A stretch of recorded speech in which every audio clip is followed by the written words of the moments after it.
बालक को चेतना देता हूँ, इस विषय पर मुझे बोलने के लिए आमंत्रित किया है। और यह विषय मानव जाति के लिए अत्यधिक महत्वपूर्ण और जरूरी है, अत्यधिक आवश्यक और अनिवार्य है। अनिवार्य इसलिए कि ब्रह्मांड का केंद्र बिंदु मनुष्य है।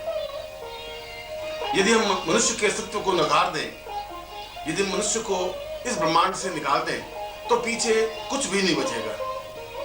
इसलिए सारा ज्ञान और विज्ञान केवल एक ही केंद्र बिंदु पर आधारित है। एक ही चिंतन, एक ही विचार, एक ही धारणा, एक ही ध्यान और एक ही तथ्य पर अपने को अग्रसर कर रहा है कि किस प्रकार से मनुष्य को पूर्ण सुखी, पूर्ण सफल, पूर्ण सभ्य और पूर्ण उन्नत बनाया जाए। और उसको उन्नत बनाने के लिए, उसको पूर्ण सभ्य बनाने के लिए, उसको चेतना देने के लिए इन सब तथ्यों और तत्वों की आवश्यकता पड़ी है। इन तत्वों में धर्म है, इन तत्वों में विज्ञान है, ज्ञान है, शास्त्र है, क्रिया है, समाधि है, ध्यान है, धारणा है और अन्य जितने भी क्रियाकलाप हैं, उन सब क्रियाकलापों का निष्कर्ष एक ही है कि हम मनुष्य को ज्यादा से ज्यादा योग्य, ज्यादा से ज्यादा सफल, ज्यादा से ज्यादा उन्नत बनाए। आज विज्ञान यदि वायुयान बनाता है, तो वायुयान बनाने के पीछे उसका मकसद और मंतव्य इतना ही है कि मनुष्य एक स्थान से दूसरे स्थान पर जल्दी जा सके। यदि उसने टेलीफोन बनाया है, तो उसका पीछे मंतव्य उसका इतना ही है कि मनुष्य अपने आप को ज्यादा सुखी बना सके। यह सारा विज्ञान की प्रगति केवल एक ही केंद्र बिंदु पर आधारित है कि मनुष्य ज्यादा सुखी हो। मनुष्य ज्यादा सुखी बाह्य रूप से भी होना चाहता है, मनुष्य ज्यादा सुखी आंतरिक रूप से भी होना चाहता है। बाह्य रूप से ज्यादा सुखी होने के लिए उसे विज्ञान के उपकरणों की आवश्यकता पड़ती है, परंतु आंतरिक रूप से सुखी होने के लिए विज्ञान कोई मदद, कोई सहायता नहीं करता। विज्ञान को अगर उन्नति करनी है तो वह केवल उसके बाह्य रूप को सुखी और सफल बना सकता है। एक स्थान से दूसरे स्थान पर जाने के लिए, बातचीत करने के लिए, सुखी और सफलता देने के लिए विज्ञान आवश्यक है, मगर वह उसका बाहरी क्रियाकलाप है, वह उसका बाहरी चिंतन है, वह उसको बाहर से सुखी और संतुष्ट और सफलता दे सकता है। मगर ये जरूरी नहीं है कि ये सब सुख और साधन होते हुए भी मनुष्य पूर्ण आनंद अनुभव कर सके। ये अनिवार्य नहीं है, ये आवश्यक नहीं है, क्योंकि मनुष्य सुख और आनंद अनुभव तभी कर सकता है जब वो आंतरिक रूप से भी सुखी और सफल हो। सुखी होने के लिए यह आवश्यक है कि वह धर्म का आश्रय ले, यह आवश्यक है कि वह शास्त्र का आश्रय ले, यह आवश्यक है कि वह उन चिंतन, उन विचारों, उन धारणाओं को अपनाए जो हमारे पूर्वजों ने, हमारे ऋषियों ने हमें प्रदान की है। उसके लिए बाहरी क्रियाकलाप आवश्यक नहीं है, उसके लिए ज्यादा ताम झाम की जरूरत नहीं है।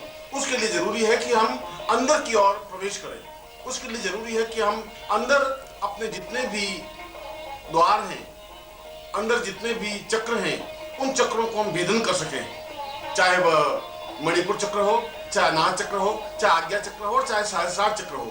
जब तक हम आंतरिक रूप से समाधि के माध्यम से अंदर नहीं पहुंच सकेंगे और अंदर जाकर के उस समस्त देहों को पार नहीं कर सकेंगे, तब तक हम जीवन में आनंद की अनुभूति नहीं कर सकते।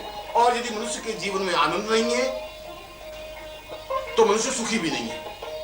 पलंग पर लेटा लेटा भी करवटें बदलता रहता है, चारों तरफ सुख सुविधाएं होते हुए भी बेचैन और परेशान बना रहता है, क्योंकि उसका मूल उद्देश्य, मूल धर्म, मूल चिंतन, मूल विचार इतना ही है कि वह सभी दृष्टियों से सफल हो, मगर सुखी हो, संतुष्ट हो। और ये संतुष्टि का भाव उसका आत्म केंद्रित भाव है, क्योंकि मनुष्य के बाहरी शरीर के अंदर और भी 6 शरीर हैं। इस प्रकार से इन 7 शरीरों का भेदन करने की क्रिया जीवन की एक अनुभूत क्रिया है। वह चाहे भूलोक हो, भूलोक हो, स्व, मह, जन, तप और सत्यम, ये समस्त लोक शरीर के अंदर के लोक है, शरीर के अंदर के द्वार हैं। इन एक द्वार से दूसरे द्वार, दूसरे से तीसरे, चौथे, पांचवें, छठे और 7वें द्वार पर पहुंचने की क्रिया को अध्यात्म कहते हैं। यह विज्ञान हमें नहीं बता सकता। विज्ञान के ग्रंथों में इसका कोई उत्तर नहीं है। विज्ञान के पास इसका हल नहीं है। विज्ञान मनुष्य को संतुष्टि नहीं प्रदान कर सकता। विज्ञान मनुष्य को भूख नहीं दे सकता। विज्ञान मनुष्य को उन्नति नहीं दे सकता। विज्ञान मनुष्य को संतुष्टि नहीं दे सकता और विज्ञान मनुष्य को आत्म तृप्ति भी नहीं दे सकता। विज्ञान की लिमिट है, एक सीमा है। वह बाहरी जीवन के चिंतन को तो दे सकता है, आंतरिक जीवन के आनंद को वह प्रदान नहीं कर सकता। और आंतरिक जीवन के आनंद को प्रदान करने की क्रिया को ध्यान कहते हैं, साधना कहते हैं, समाधि कहते हैं। इस ध्यान, इस समाधि और इस साधना को जीवन का आवश्यक तत्व और अनिवार्य तत्व माना गया है। परंतु प्रश्न तो यह है कि क्या यह सभी मनुष्य को सिखाई जा सकती है? क्या इनमें मनुष्य को पारंगत किया जा सकता है? क्या ये सब ज्ञान देने से मनुष्य ज्यादा सुखी और सफल और संतुष्ट और तृप्त हो सकता है? मेरा उत्तर है कि यह पूर्णता प्रदान नहीं कर सकता। केवल शिक्षा देने से और उसको शास्त्र चर्चा करने से मनुष्य के हृदय में उन सप्तों सातों द्वारों को प्राप्त नहीं कर सकता। वह तो एक प्रयत्न है, वह एक प्रयास है। उस प्रयास में वह ध्यान के माध्यम से, समाधि के माध्यम से अंदर उतरने की क्रिया करता है और वह बाहरी शरीर से अंदर, इस भूलोक से अंदर भूलोक तक पहुंचता है, स्वलोक तक भी पहुंचता है। गायत्री के मूल बिंदु को, मूल बीज को, जहां भूर्भुवः स्वः कहा गया है, वह मूल बिंदु व मूल बीज केवल सातों द्वारों को स्पष्ट करने की क्रिया है। और उसमें बताया गया है कि मनुष्य पूर्ण आनंद, मैं आनंद शब्द का प्रयोग कर रहा हूं, सुख शब्द का नहीं। सुख तो बाहरी वस्तुओं से प्राप्त हो सकता है, आनंद तो आंतरिक अनुभूतियों से प्राप्त हो सकता है। और आंतरिक अनुभूतियां जब हम सातवें द्वार तक पहुंचते हैं तब प्राप्त हो सकता है।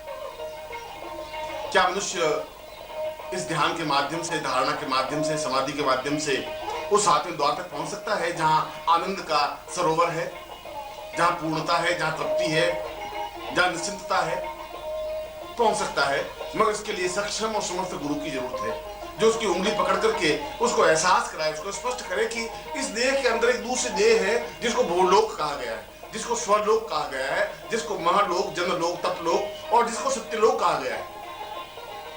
ऐसा तो है नहीं कि पांवों से चल करके हम एक लोक से दूसरे लोक तक या एक द्वार से दूसरे द्वार तक पहुंच सके। यह तो अंदर उतरने की क्रिया है और अंदर उतरने के लिए जरूरी है कि उस व्यक्ति के साथ साथ गुरु भी उसके अंदर में प्रवेश करे, उसके आंतरिक चेतना को प्रवेश करे, आंतरिक चेतना को थपथपाए, उसके मूल बिंदु को स्पर्श करे, उसके अंदर के द्वार को खोले और भूलोक से आगे जाने पर, भूलोक का जब द्वार खोले तब भूलोक में जाने पर एहसास कर सके कि जीवन का मूल मर्म, जीवन का मूल चिंतन क्या है। भूलोक का तात्पर्य है हम समस्त ब्रह्मांड को समझने का ज्ञान प्राप्त कर सके।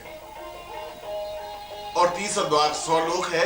स्वलोक का तात्पर्य है कि जब हम ब्रह्मांड को देखने की क्रिया, ब्रह्मांड को समझने की क्रिया कर सकते हैं तो हम अपने आप को भी पहचानने की क्रिया कर सके, अपने आंतरिक जीवन को पहचानने की क्रिया कर सके कि हम कहाँ हैं, किस प्रकार से हैं, हमारा अस्तित्व क्यों है, हम ब्रह्मांड में हमारी उपलब्धि, अनिवार्यता क्यों है और हम कैसे ब्रह्मांड पर विजय प्राप्त कर सकते हैं, पूरे ब्रह्मांड को हम अपने अंदर कैसे उतार सकते हैं।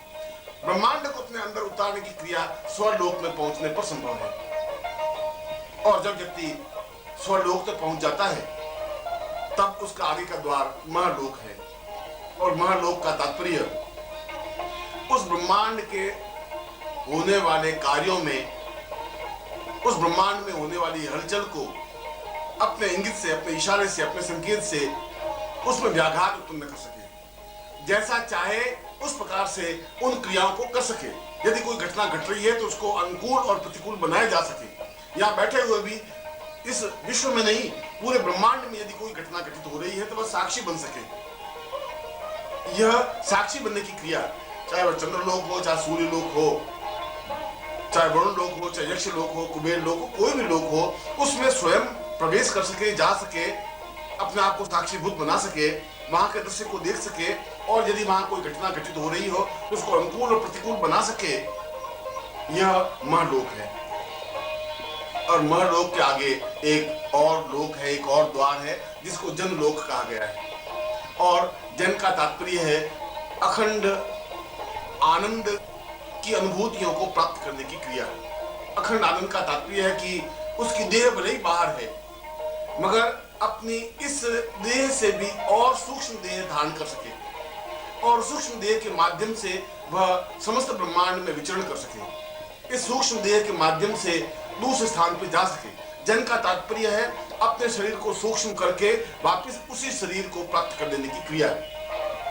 मैं जितना लंबा चौड़ा मेरा व्यक्तित्व है, शरीर है, मैं इसको बिल्कुल एक छोटा मच्छर के आकार का इस शरीर को बना करके किसी ब्रह्मांड के किसी कोने में किसी स्थान पर जा सकूं। चाहे वह बर्फ का प्रदेश हो, चाहे उष्णता का प्रदेश हो, चाहे सूर्य लोक हो, चाहे चंद्र लोक हो, और चाहे किसी प्रकार का लोक हो, और वहां जाकर के वापस अपने मूल स्वरूप में आ सकूं। यदि मैं 6.5 फीट का हूं तो 6.5 फीट वापस बन सकूं। यह बन सकने की क्रिया जनलोक है, और यह उस जनलोक की क्रिया में पहुंचने पर, उस द्वार को खोलने पर ऐसी क्रिया संभव हो सकती है। बाहरी लोक से विचरण करने पर ऐसा संभव नहीं है। उसके लिए जरूरी है कि आप जनलोक तक पहुंच सकें, और उसके बाद में एक और लोक बनता है, इसको तप लोक कहा गया है। एक और द्वार है, एक और शरीर है, इस शरीर के अंदर का एक तप। उस तप द्वार पर या उस तप लोक में या उस तप देह में अपने आप को हजार हजार रूपों में विभूतिकरण करने की क्रिया है। आप एक शरीर है, आप अपने साथ 20 शरीर ठीक उसी आकार के बना सकते हैं। यदि मैं एक हूं तो मैं 20 शरीर बना सकूं, 50 बना सकूं, 100 बना सकूं, और एक ही जैसे रूप, रंग, आकार, विचार, धारणा और चिंतन और सोचना और विचारने की क्रिया के साथ में। और यदि मैं 100 शरीर बना सकता हूं तो एक शरीर से यहां बैठा बैठा बात कर सकता हूं, तो दूसरे शरीर से मैं यहां से 1000 मील दूर बैठा हुआ भी उसी क्षण बात भी कर सकता हूं। तीसरे शरीर से मैं सिद्धासन प्रवेश भी कर सकता हूं। चौथे शरीर से मैं सूर्य लोक में प्रवचन भी कर सकता हूं। 5वें लोक से मैं और क्रिया कर सकता हूं। मनुष्य एक शरीर से जितने शरीर बना लेने की क्रिया बने, एक शरीर को रखते हुए और भी सैकड़ों शरीर बना सके, उसी आकार के, उसी चिंतन से, बुद्धि और भावना के उसी अनुरूप में, उसी अनुपात में। यह तप लोक है, यह तप द्वार है, यह तप जीवन है, यह तप देह है। और यह छठे द्वार तक पहुंचने की क्रिया जब साधक प्राप्त कर लेता है, तब अंतिम द्वार तक पहुंचता है, और वह अंतिम द्वार है सत्यम